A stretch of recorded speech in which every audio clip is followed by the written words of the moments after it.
É verdade. Movem muita guerra a Jesus. E aqui está, o contexto é de guerra. De guerra ideológica, certamente. Não é uma guerra armada, com armas de matar, mas é uma guerra de palavras que levam veneno, levam traição e, portanto, também, de certa maneira, matam, tentam impedir que se desenvolva, que Jesus desenvolva entre as multidões o projeto político maiútico de Deus e, sobretudo, o anuncie bem, de forma correta, para que as multidões possam entender, porventura aderir. Mas se as multidões entendem e aderem, elas afastam-se de todo o institucional, elas afastam-se daquela santíssima trindade dos poderes que já existe no tempo histórico de Jesus. Portanto, na sua missão entre o ano 28 e abril do ano 30, a trindade dos poderes está ali em força, digamos, historicamente àquele modo, àquela maneira, segundo as possibilidades que naquela época era de ter, mas não, hoje está muito mais sofisticado, mas a mesmíssima Trindade, Santíssima Trindade dos Poderes, já está lá. Aliás, é ela, em uníssono, que vão crucificar Jesus. É ela que crucifica Jesus, esta Santíssima Trindade dos Poderes, como já sabemos. Portanto, antes de o crucificarem, fizeram-lhe a vida negra, tentam fazer-lhe a vida negra. A missão desenvolve-se em pouco tempo, e ainda é porque Jesus anda sempre de um lado para o outro e à noite ninguém sabe onde ele está, mais ou menos é clandestino sempre, mas desenvolve-se ao longo de 2 anos, sensivelmente, e mesmo assim sempre contrariada lá pelos dirigentes, pelos chefões, e pelos teólogos e pelos ideólogos da época. E, portanto, doutores da lei, escribas e fariseus, e também com os grandes dirigentes maiores que mandavam os seus emissários para bloquear e tentarem impedir que Jesus desenvolvesse, levasse por diante, que Jesus leve por diante a sua missão. Que não ande aí a abrir os olhos, a mente às multidões, porque então estamos nós tramados, que se as multidões abrem os olhos, a Santíssima Trindade dos Poderes cai, porque deixa de ter quem a sirva, deixa de ter quem lhe obedeça, deixa de ter quem a respeite, pelo contrário, a derruba. O mínimo que pode fazer, se não quiser entrar de forma ativa contra a Trindade dos Poderes, o mínimo que pode fazer é deixar de aparecer lá nos sítios onde ela tem influência, não aparece. E como não aparece, a grande ausência leva a que eles fiquem a falar para as paredes. Ou não tenham a quem dar ordens, porque não há. Se as multidões fugirem deles, é o que Jesus quer, é que fujam dos dirigentes, fujam da Santíssima Trindade dos Poderes e dos seus representantes, que são os agentes da Trindade dos Poderes. Pois que fujam deles, que os deixem assim, a falar sozinhos ou a fazer coisas sozinhos, e eles, então, perdiam toda a influência. Estou a ver como isto é muito polémico. E as parábolas entram neste clima da polémica, e aqui neste caso, esta parábola é suscitada pela polémica causada por quem? Causada por um doutor da lei. Ora, cá está. Se é causada por um doutor da lei era o teólogo oficial do Templo de Jerusalém. Portanto, é o teólogo que está a ensinar a teologia do Deus do Templo de Jerusalém, do Deus da lei de Moisés. Portanto, digamos que no seu contexto histórico, de Jesus, histórico, é a sumidade, é a máxima autoridade na explicação da doutrina, no desenvolvimento da doutrina sobre Deus.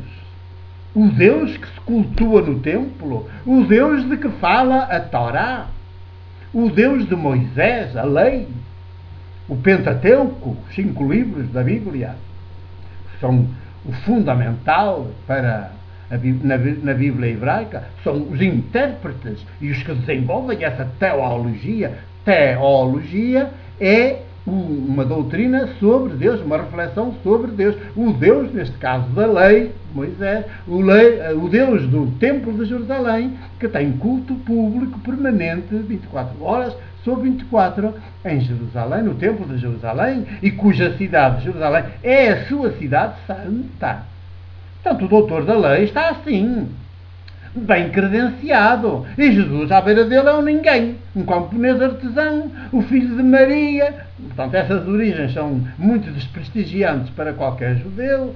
Dizer que é o filho de Maria é o mais desprestigiante que há. E então, este doutor da lei, claro, com o seu ascendente todo, com o seu poder ideológico todo que leva, com a áurea toda que leva, vai tentar desmontar Jesus perante as multidões. Então, vai-lhe fazer frente. Ainda se atreveu, vá lá. Ainda se atreveu, porque é difícil atrever-se a fazer frente a um ser humano desarmado. É muito difícil. Os poderes, que são aqueles todos poderosos, fogem de um ser humano desarmado. Fogem que se pelam. Porque têm medo de um ser humano desarmado que os olha nos olhos. Têm o medo que se pelam. Portanto, nunca o enfrentam. Nunca o procuram. Nunca, nem sequer vão discutir com ele, não? Já sabem, olha, e pelos exemplos que aqui temos no Evangelho, e eles que têm os Evangelhos e que os manipulam à vontade e que os ensinam nas suas universidades, sabem bem que ir estar com um ser humano desarmado, assim como um menino, que depois não há argumentos, porque eles vão com os argumentos do poder e apareces um ser humano desarmado, portanto, sem nenhum poder e nos antípodas do estatuto deles, e eles vão logo perceber que eles é que estão mal, que eles não são seres humanos, são outra coisa, e se são outra coisa sobre o ser humano que deveriam ser, então tem qualquer coisa de monstruoso neles, e logo se vê, olhar para um ser humano desarmado, é como estar a ver-se ao espelho e diz que monstro eu sou, comparado com este. Que monstro eu sou. Olha que privilégio eu sou, que eu tenho. Olha que regalias eu tenho. Olha que estatuto eu tenho. Olha como a minha presença, onde chega, assusta as pessoas, as populações. Olha como eu chego e domino. Olha como eu chego e ninguém me conhece e eu passo logo a ter poder sobre aquela população no território que me foi confiado, como é o caso de um pároco ou de um professor numa escola, ou sei lá. Chega e tem logo domínio. Ninguém conhecia antes. Tem logo domínio. O professor é um desconhecido daquela escola, é a primeira vez que lá vai estar, mas tem logo ali alunos na sua turma que têm logo que se submeter a ele. Quer dizer, mesmo um estranho. Não, mesmo um estranho, porque vem em nome de um poder. No caso de um professor, vem em nome do Estado. No caso de um pároco ou de um bispo residencial, vem em nome da Cúria Romana. E, em última instância, do chefe da Cúria Romana, que é o Papa Bispo de Roma. Pois. E então, o grande poder sagrado. Ora, o doutor da lei tem todos estes ingredientes, bem com esta áurea toda, em procurar Jesus, mas vai ficar muito mal. Sempre se fica muito mal quando o poder se encontra com um ser humano desarmado.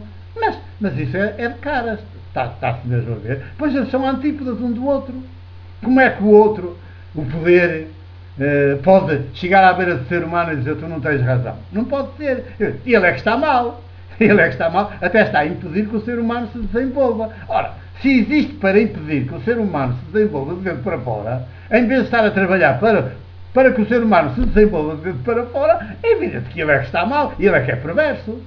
Por mais que se vista e se apresente de áurea sagrada. E ele é que é perverso. O sagrado também acaba por estar a camuflar o perverso. E se está a camuflar o perverso, o próprio sagrado também já é perverso. É assim. E nós temos que nos aperceber disto.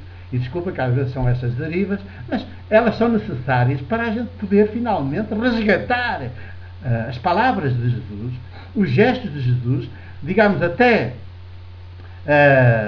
os ensinamentos originais, autênticos de Jesus, resgatá-los da manipulação que os poderes, sobretudo neste caso, o poder religioso eclesiástico de todas as igrejas, a nível das suas cúpulas e pastores, têm feito. Portanto, é preciso resgatar estas palavras de Jesus, tirá-las da boca dos pastores, dos poderosos, tirá-las da boca deles, porque eles, se usam estas palavras, estão a envenená-las, estão a tirar-lhes a roar. Portanto, vão desvirtuá-las por completo, esvaziá-las de ruá maiútica, para as transformar numa ideologia castradora das populações, das multidões. Castradora. Já vamos por